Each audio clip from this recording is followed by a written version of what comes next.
Hello friends, सभी को मेरा नमस्कार। Once again welcome back to preventive health solutions. This is KP Singh, nutrition adviser और इंटीग्रेटिव डायटेटिक्स।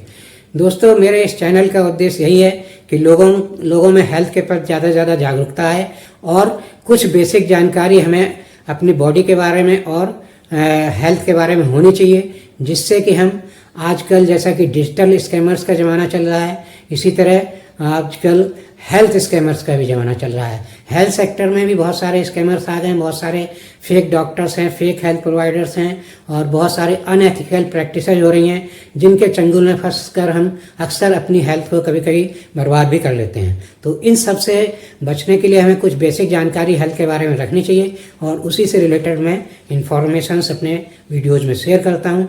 और दोस्तों, अगर आपको ये इन्फॉर्मेशंस अच्छी लगे तो मेरा वीडियो ज़रूर शेयर करें और चैनल सब्सक्राइब नहीं किया तो इसे भी सब्सक्राइब करने की कोशिश करें।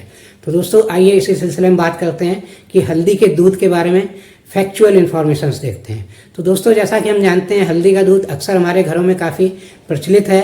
इसको कई मेडिकल कंडीशंस में लोग यूज करते हैं और देखा जाए तो हल्दी हमारे घरों में मसाले के रूप में यूज की जाती है, सदियों से यूज होती आई है और इससे कभी कोई नुकसान भी नहीं होते हैं। लेकिन दोस्तों, इसकी जो मेडिसिनल प्रॉपर्टीज हैं उसमें पाए जाने वाले एक करक्यूमिन कंपाउंड के कारण होती हैं, जो ज़बरदस्त मेडिसिनल प्रॉपर्टीज देता है हल्दी को। और ये कंपाउंड एक निश्चित मात्रा में पाया जाता है हल्दी में। अगर देखें तो ये मुश्किल से 5-6% तक ही हल्दी में मिलता है और ये हल्दी की टाइप पर डिपेंड करता है, इससे कम या ज़्यादा परसेंटेज भी हो सकती है थोड़ी बहुत। तो दोस्तों, और देखा जाए तो इस कंपाउंड का मुश्किल से 20% मैक्सिमम, यानी कि इससे 20% से कम ही हमारी बॉडी एब्जॉर्ब कर पाती है जब हम इसे खाते हैं। तो जब मसाले के रूप में ये जाते हैं तो इसकी अधिकता होने की संभावना असंभव है, मतलब बहुत ना के बराबर रहती है। लेकिन जब इसे आप हल्दी को मेडिसिनल रूप में यूज करते हैं, अलग से किसी मेडिकल कंडीशन के लिए स्पेशली अधिक मात्रा में सेवन करने की कोशिश करते हैं, तो करक्यूमिन अधिक मात्रा में जाने की संभावना हो सकती है हमारी बॉडी में। और अगर इसे हम अधिक मात्रा में ले लेते हैं करक्यूमिन को, तो ये हमारे लीवर को डैमेज पहुँचा सकता है। तो इसी सिलसिले में आज बात करेंगे। जैसे हल्दी का दूध हम स्पेशली लेते हैं कुछ मेडिकल कंडीशन के लिए, तो इसमें हम हल्दी डायरेक्ट मिक्स करते हैं दूध में, गर्म दूध में। तो हमें कितनी हल्दी लेनी चाहिए? तो इसमें नॉर्मली आपको 1/4 टीस्पून से या 1/2 टीस्पून से ज़्यादा हल्दी नहीं लेनी चाहिए, क्योंकि करक्यूमिन का डोज जो है करीब माना गया है 60 मिलीग्राम या 100 मिलीग्राम पर डे से ज़्यादा नहीं होना चाहिए रेगुलर बेसिस पर। तो अगर आप 1/4 चम्मच या 1/2 चम्मच ले रहे हैं तो इससे ज़्यादा नॉर्मली नहीं होगा। और इससे ज़्यादा डोज करक्यूमिन का दिया जा सकता है, लेकिन वो सिर्फ वैद्य की देखरेख में या किसी डॉक्टर की देखरेख में, किसी स्पेशल मेडिकल कंडीशन में। लेकिन अपने आप अगर यूज कर रहे हैं तो आपको इसकी मात्रा इतनी ही लिमिटेड रखनी चाहिए।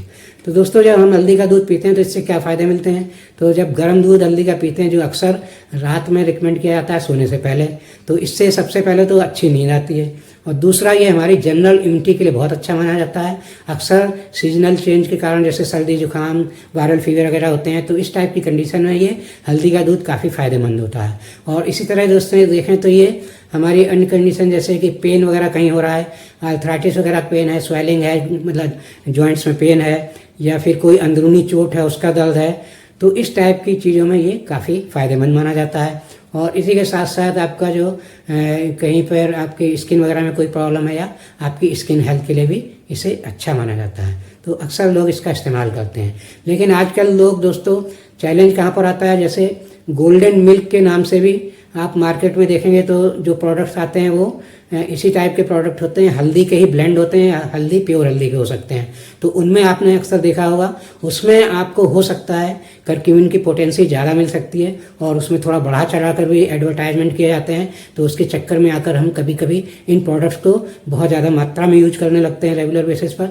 तो अगर करक्यूमिन ज़्यादा ले लेते हैं तो ये हमारे लीवर को डैमेज कर सकता है। तो इस टाइप के प्रोडक्ट लेते समय हमेशा ध्यान रखें इनको यूज करते समय कि उनकी लिमिटेड क्वांटिटी ही यूज करें, जो रिकमेंडेड डोज उस पर लिखे हैं उससे ज़्यादा कभी यूज न करें।